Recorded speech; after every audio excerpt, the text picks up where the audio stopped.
Well, good morning, everyone, and welcome to our latest METL COVID-19 Business Assistance webinar. I am Janine McKenna. I'm president of the Emporia Area Chamber of Commerce. And for those of you who are not familiar with METL, it is a regional coalition of the Manhattan, Emporia, Topeka, and Lawrence Chambers of Commerce. It was formed because the leadership of these four chambers felt there was a need for a regional voice for business.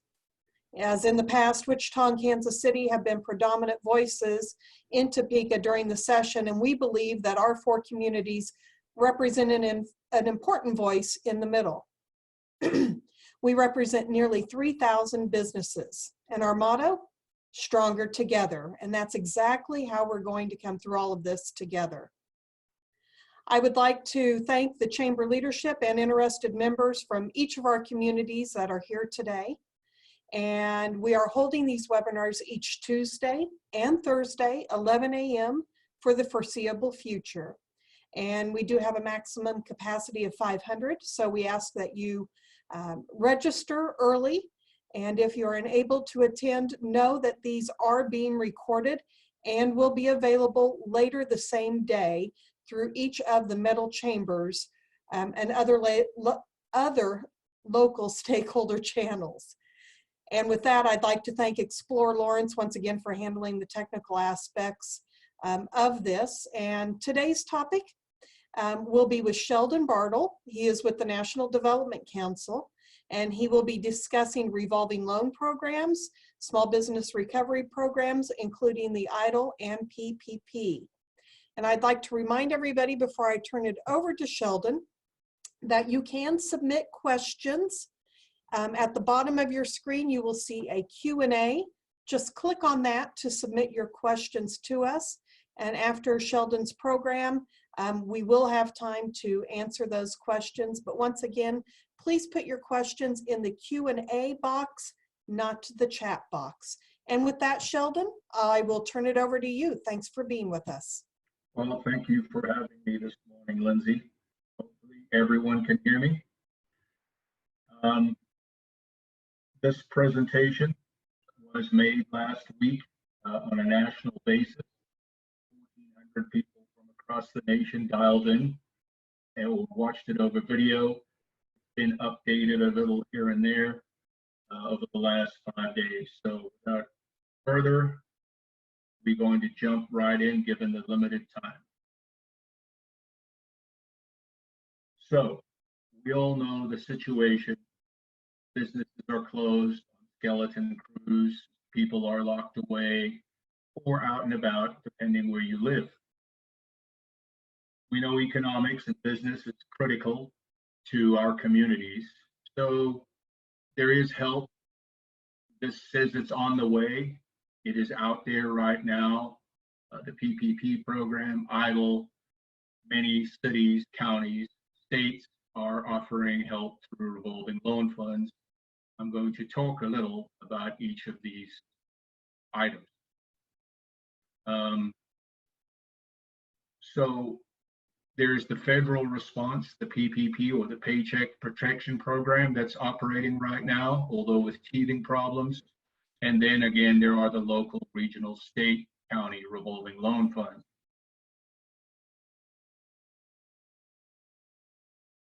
Some updates. This slide compares the Paycheck Protection Program and EIDL, or the Economic Injury Disaster Loan Program. I'm not going to spend too much time reading through them because you will be able to review these slides on your own time later. Essentially, one is a disaster loan. The maximum loan amount, the EIDL maximum loan amount is $2 million. Although I have done some research over the last few days, there's questions about whether this program still has funding available in it. Some places say it has no funds anymore, it needs to be recapitalized. Others say there is some funding, but they're seeing maximum loan sizes of about $25,000, nowhere close to $2 million anymore. And then we have the Paycheck Protection Program, which will provide you a 8-week loan for up to $10 million. Period covered on the PPP is February the 15th of 20 through 6/30/20, and the EIDL is much longer. It's an entire 11 months. The rates, 1%, 3.75% fixed for business or for profits, 2.75 for nonprofits. As you can see, the economic injury program does allow nonprofits to apply. One is short term, the other can be used or repaid over 30 years. Is there any security or collateral required for the PPP? No, there's no more personal guarantee required by the SBA. They don't even pull your credit. However, on the economic injury disaster loan program, yes, they're going to require a personal guarantee. They're going to do some due diligence on you to see if you're worthy of the loan. Paycheck protection program, that's it. The use of proceeds is really to keep people on the job, at least receiving a paycheck.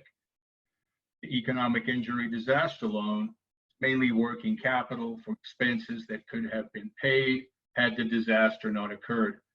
Working capital is your inventory, funding receivables, paying your suppliers. There is a forgiveness in the PPP. Up to 100% of the amount borrowed can be forgiven, but those are in a decreasing for reductions in the number of employees or in wages of employees from the base period.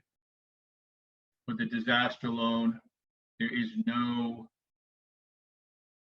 forgiveness, with the exception of the $10,000 grant that's provided to applicants up front if you get the loan. How to apply? Right now for the PPP, you apply through your local bank. I am hearing that online lenders, Cabbage, On Deck, Celtic Bank, and others are also processing these loans, PPP loans. Whereas in the EIDL, you apply directly to the SBA through its website.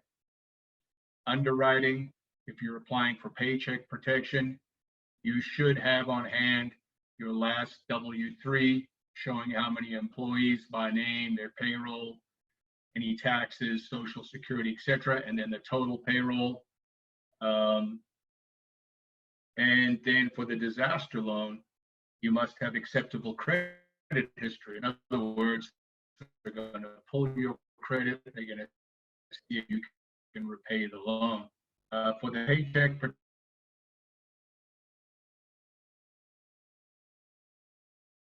the application is a couple of pages,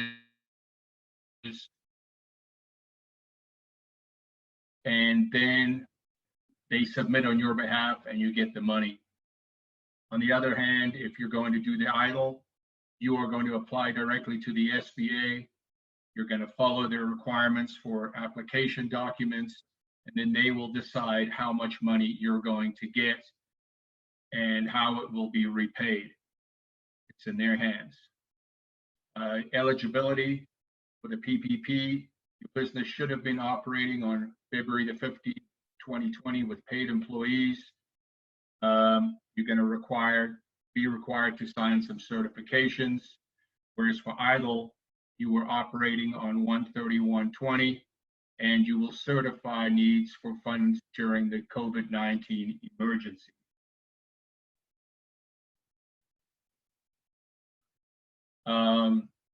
We just would like to point out, you can identify SBA lenders who are participating in your area, regional SBA websites, outreach to area banks, credit unions, and community development finance institutions. CDFIs are generally nonprofits that make loans in your community or in a particular jurisdiction. Stay updated on guidance and resources. There's some links here for you to go to. If you have questions about the SBA, excuse my dogs. If you have questions about the SBA, go to their website. Treasury Department is handling a Main Street lending program. Again, updates for you to go have a look at. Nonprofits are eligible and should be used.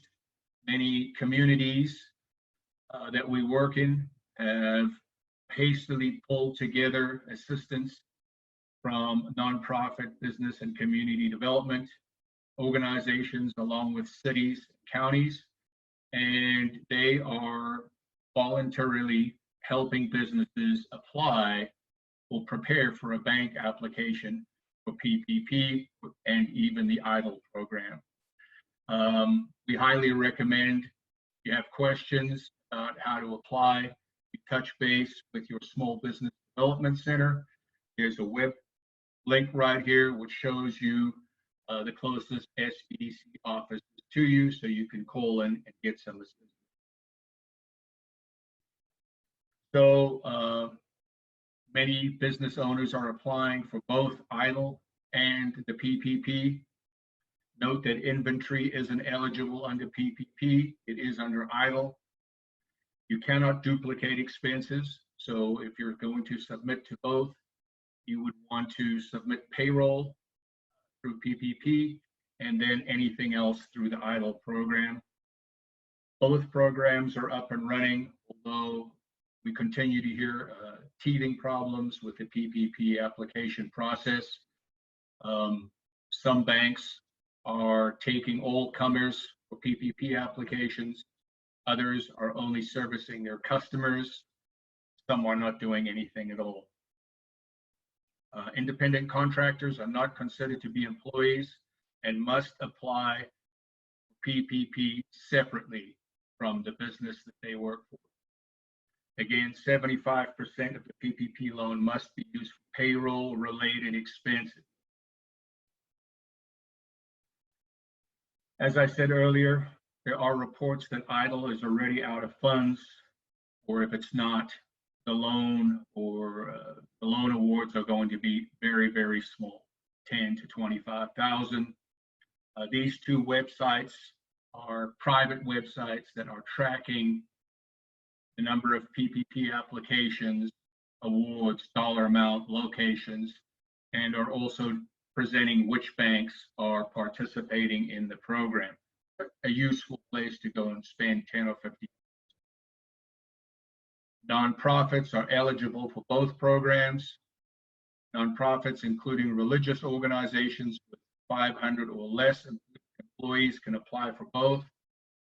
You should have your 501c3 designation handy and be ready to provide a copy of it. Or in the case of a religious organization, you should still be 501c3 eligible. The PPP is sized to 250% of an employer's average monthly payroll, including fringe expenses. Again, W3 is a great statement to use for 2019. Take the total payroll plus fringes, etc., divide it by 12, multiply it by 2.5, and that's going to be your PPP loan application or loan amount. This was an example that we presented last week of a hospice average monthly gross payroll times 2.5 months. The employer share of health premiums, 401k match was included with the payroll. The total ask was $662,000. While the hospice expects most of its payroll costs will be ultimately covered by grant reimbursements, they do understand and they can prove that the reimbursements will likely be slowed by COVID-19 impacts, and they are considering using PPP like an inexpensive line of credit rather than a forgivable loan. The federal Main Street lending program was rolled out on, I believe, Friday or Thursday last week. The reports say 2 to 3 weeks before it's up and running. This is really aimed, although it's called the Federal Reserve Main Street Lending Program, it's really targeted to much larger businesses, not small businesses. So the federal government is doing many things to help small businesses during this crisis. They're providing EIDL or economic injury loans, as well as paycheck protection loans. They're providing assistance through small business development centers. The Main Street Lending Program, which will be unveiled in the next couple of weeks, is targeted to much larger businesses. But what we're finding is banks are being picky on who they take applications from. Many banks are just focusing on existing clients. Some banks, or few, the online lenders are now in the game. They'll take an application from about anyone. You may need to act locally to buy your small business community time to connect with federal assistance.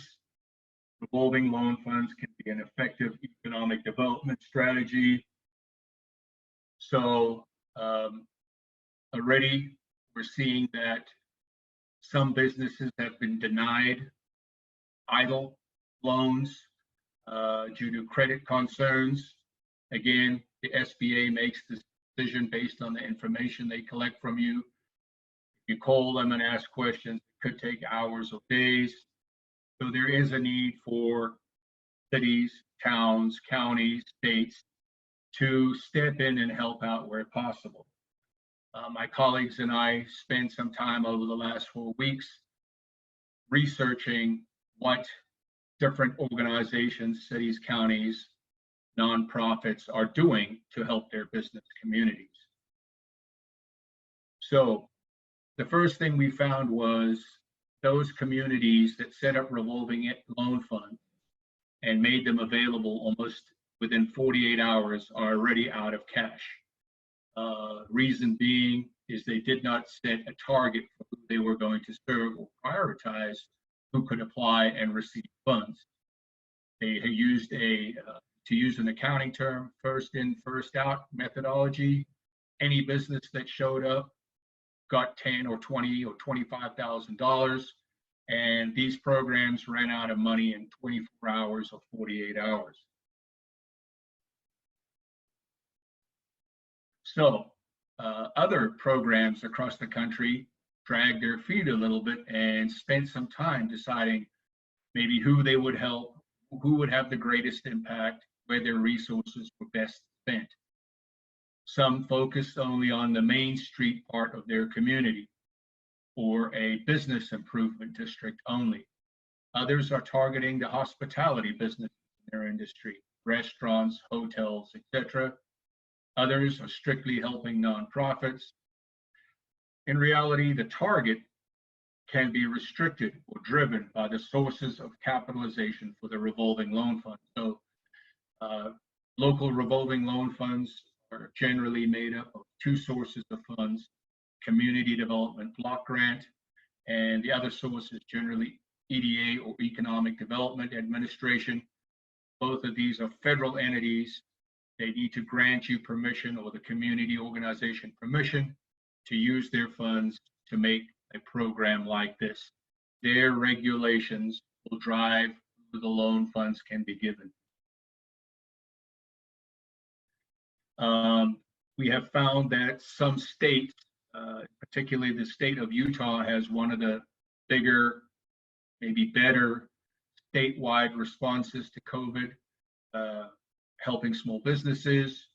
They're looking for businesses that were operating prior to COVID shutdowns that can demonstrate a multiplier impact on other key industries and businesses. These businesses provide essential services with COVID-19 response. Maybe these businesses pay above city-county average wages. They only employ full-time workers. And importantly, these businesses demonstrate solvency prior to the COVID-19 crisis. This can help with underwriting. So if your business is strong, or it was strong before COVID-19, it has a better chance of repaying the community to keep that revolving loan fund revolving and helping other businesses. So I mentioned the Economic Development Administration. A lot of communities across the country have funds from this program. However, they are going to be recapitalized, or a new NOFA, Notice of Funds Availability, will be put out shortly, with an additional $1.5 billion available for community organizations to apply for and use to help businesses in their community.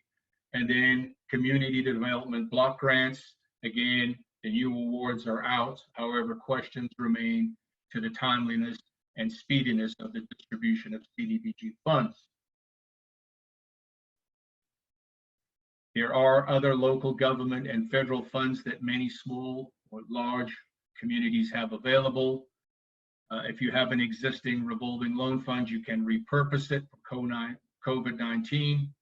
And we're hearing stories that some cities, counties, or governments are repurposing general funds, making some of that available to help businesses, and then backfilling the general funding with CDBG and EIDL funds. You know, if your community has a community development finance institution, chambers of commerce, community foundations, I know in Texas, the United Way is playing a leading role in raising philanthropic funds to help small businesses via a revolving loan fund. So what are these revolving loan funds allowing their loans to be used for? Payroll, wages, salaries, and healthcare costs. Again, they're collecting some information, that maybe a W-3 that shows the total number of employees and total payroll. They're also fully backstopping PPP by allowing uses that the PPP program does not allow: general operations, paying utilities, rents, etc. Maybe paying interest on secured debts. I put in here check deferrals. I know for a fact that every business in the nation that has an SBA loan is having their loan principal and interest payment made for them by the SBA for the next 6 months. So they really shouldn't be paying any debt service to the SBA for the next 6 months. And then again, the uses are driven by the funding sources. Most local effort loans are between 10 and 20,000. Some are using formulas to determine the distribution of funds. Businesses of 5 or fewer full-time equivalents, maximum loan is 5,000. Businesses with 6 to 25, maximum loan 1,280 per FTE. As you can see, these are really small, but they can help for a few weeks or even a month. The research shows that they're offering terms of 12 to 60 months. Some are going longer. Rates, some are offering 0% loans. Some are offering step-up loans. So in year 1, 0% interest, year 2, 1%, year 3, 5%, year 4, 8%, year 5, 12%. Really what some communities are doing is seeking to get the capital back for reuse. That's driven by an escalating interest rate. And again, in some places, the source of funds drives the interest rate. The Economic Development Administration sets the interest rate at the lower of Wall Street Journal, 75% of Wall Street Journal Prime, 4% for the life of the loan. That rate today would be 2.44% fixed. That's a good rate. Again, that's set by the source of the funds, the Economic Development Administration. Some communities are giving businesses deferments for 3 to 6 months or longer, followed by interest only, and then principal payments are backloaded versus a straight amortization. As a loan officer that's been involved in small business development for about 20 plus years, balloon payments are dangerous tools. If you don't need a balloon payment, don't take it. So some revolving loan funds are waiving all collateral and guarantee requirements, similar to the PPP program.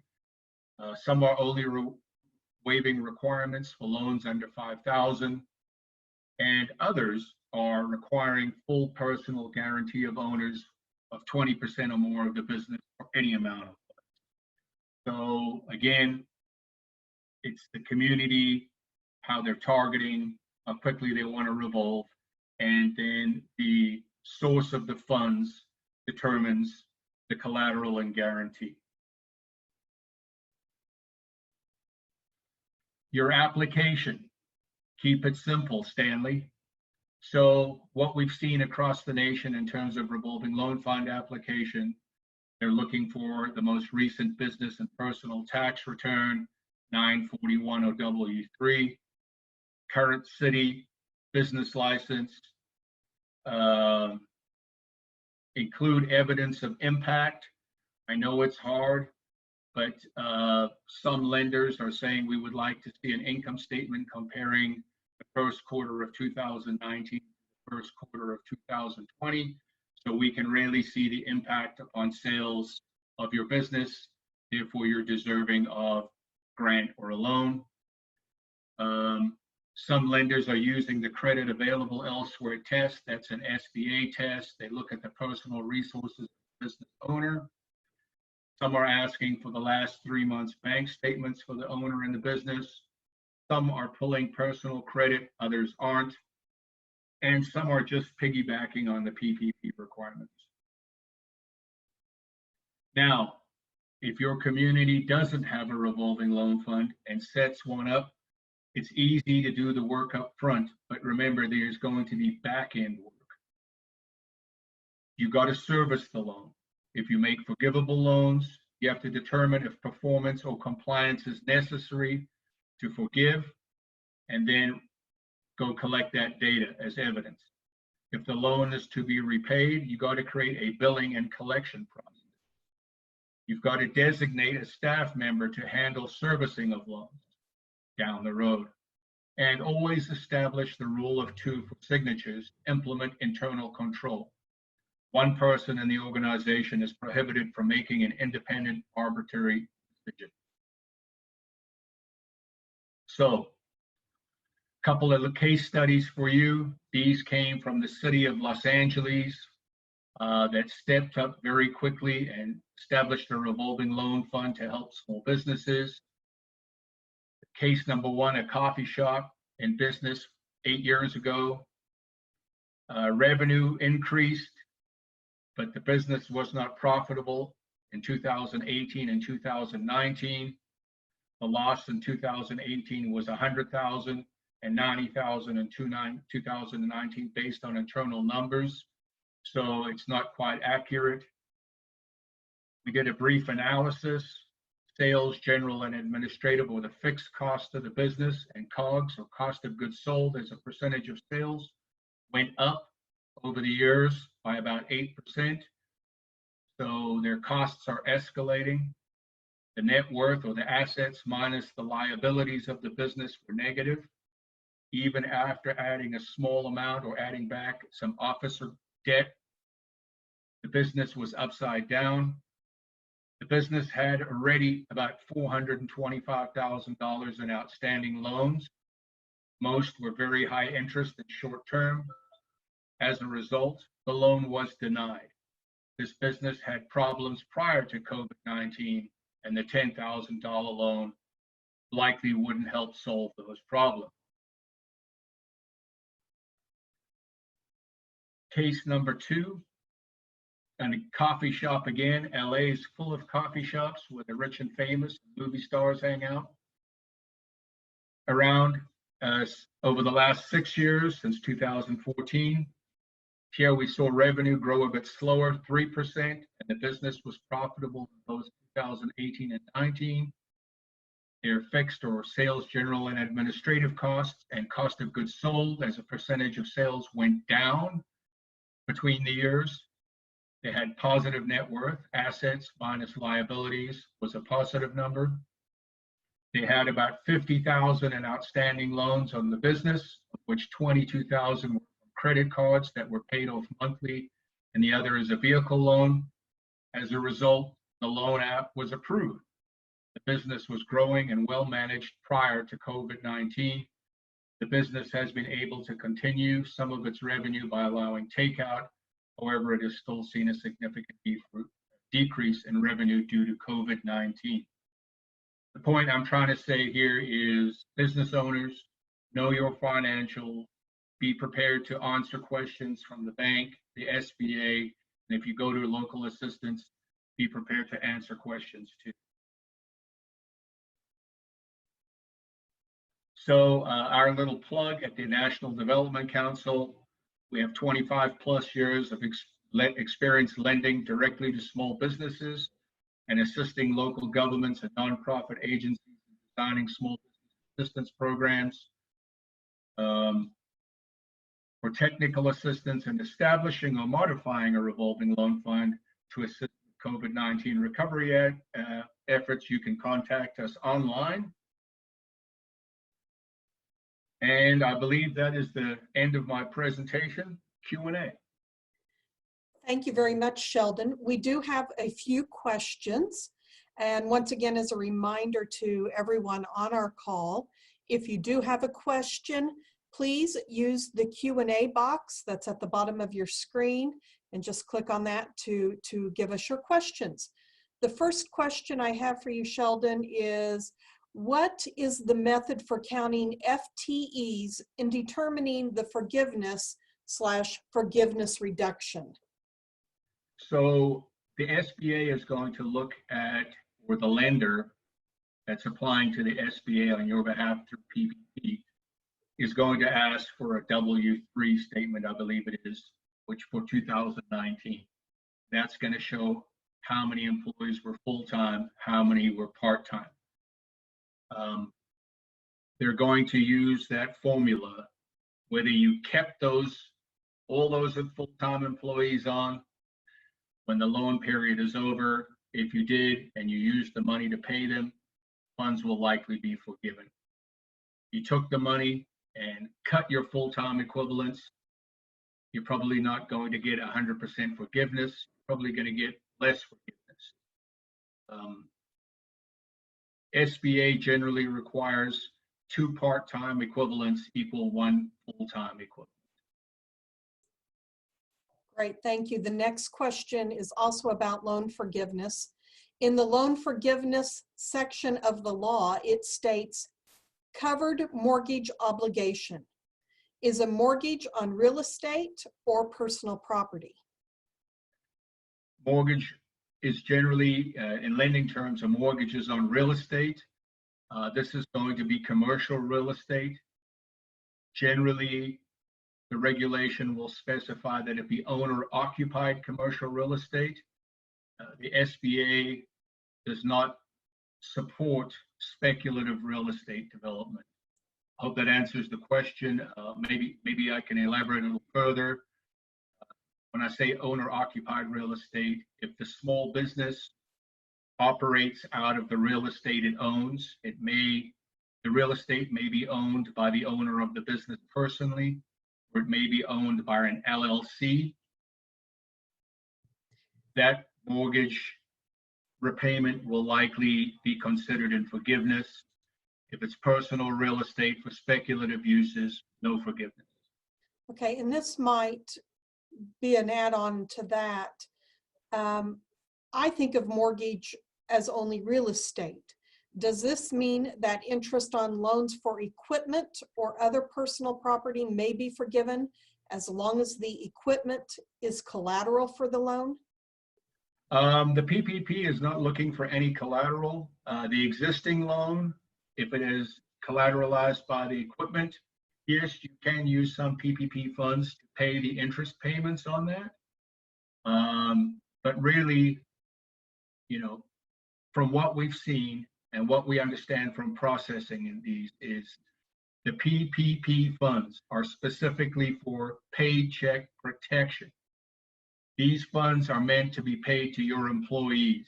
If you want to see forgiveness or maximum forgiveness, use the funds to pay your employees, not to pay anything else, period. Well, then the next question you may have just answered. Forgiveness is available for covered utility payments, which includes telephone. Does that include cell phones or just landlines? If the business owner has a cell phone and the business pays for it, it's a business expense, can be covered. But as I said, answering the prior question, use the funds to pay employees. It's called the Paycheck Protection Program.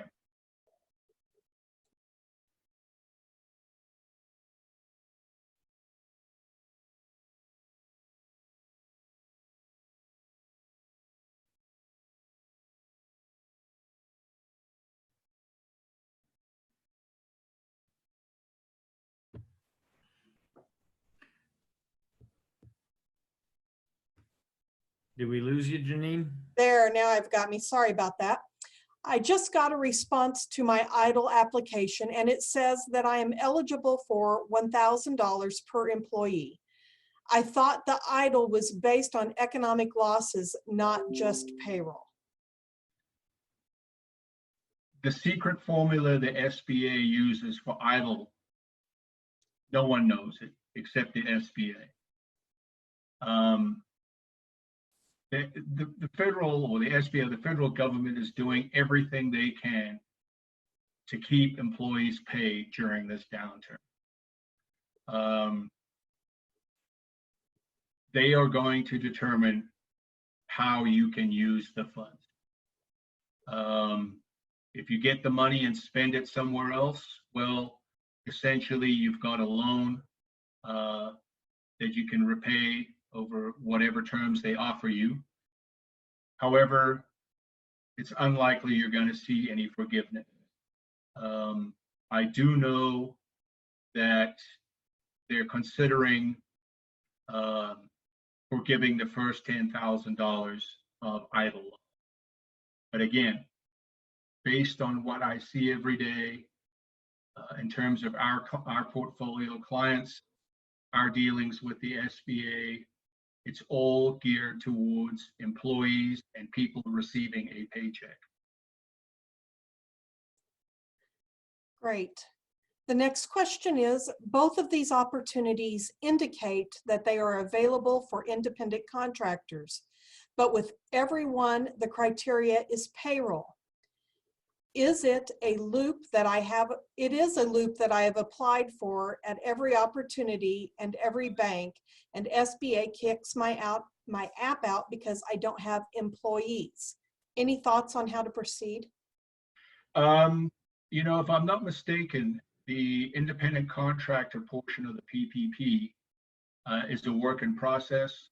I think the final rules for that part of the PPP program out maybe late this week or week. So you're kind of in a holding pattern. You know, perhaps a way to deal with that and explain to the bank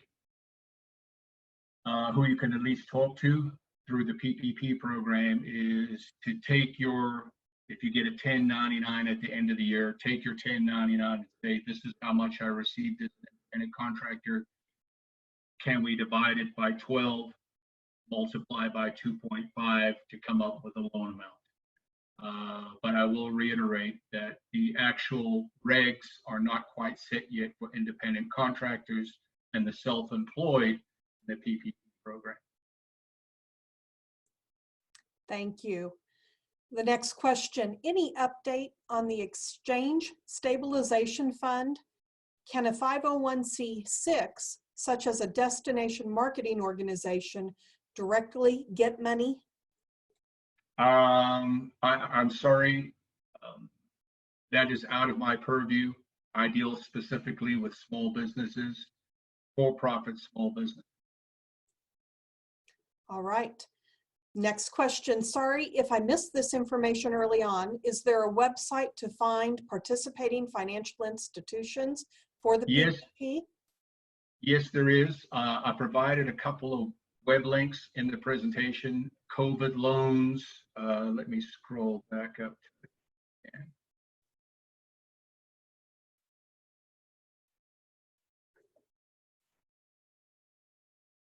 These two, specifically the second one here, COVID loan tracker, case study, list of institutions, would be very helpful for you.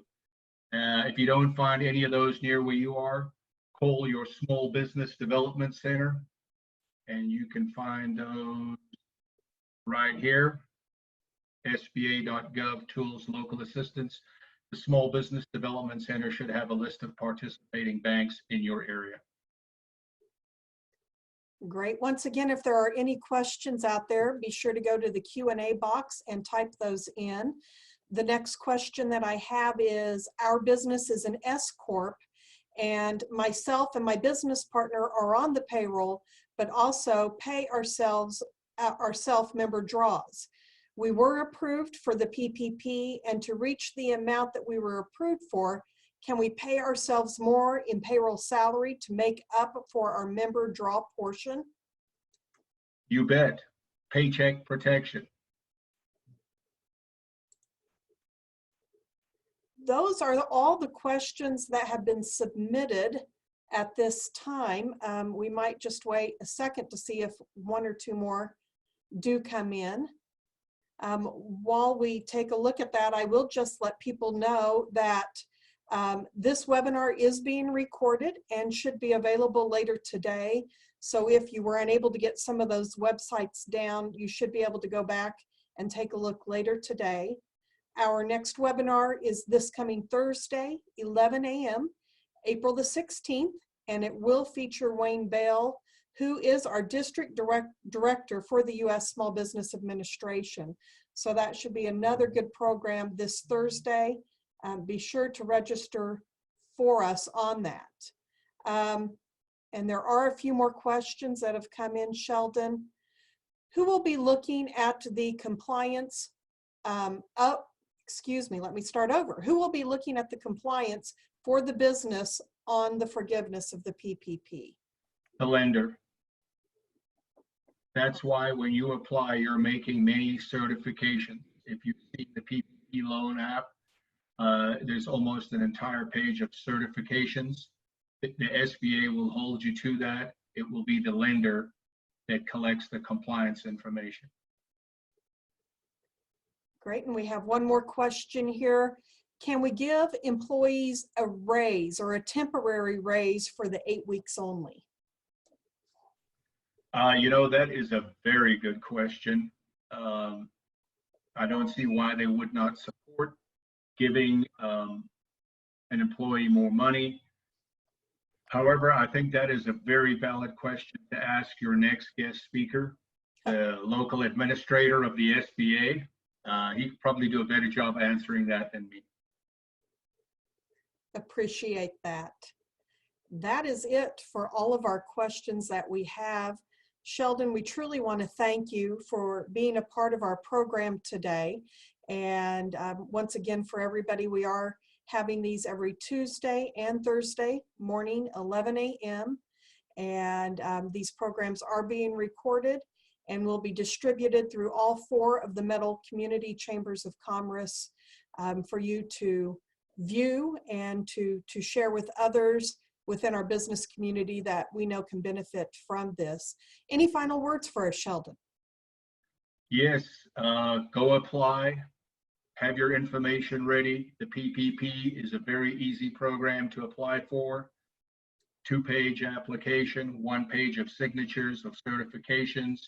Have a W-9 statement ready, W-3, showing your employees and their costs. And go find your money. Just wonderful information today. We want to thank you, NDC, also for being a part of this and taking time out of your day. And we look forward to seeing everybody on Thursday. Have a great day, everyone. Thank you. You too.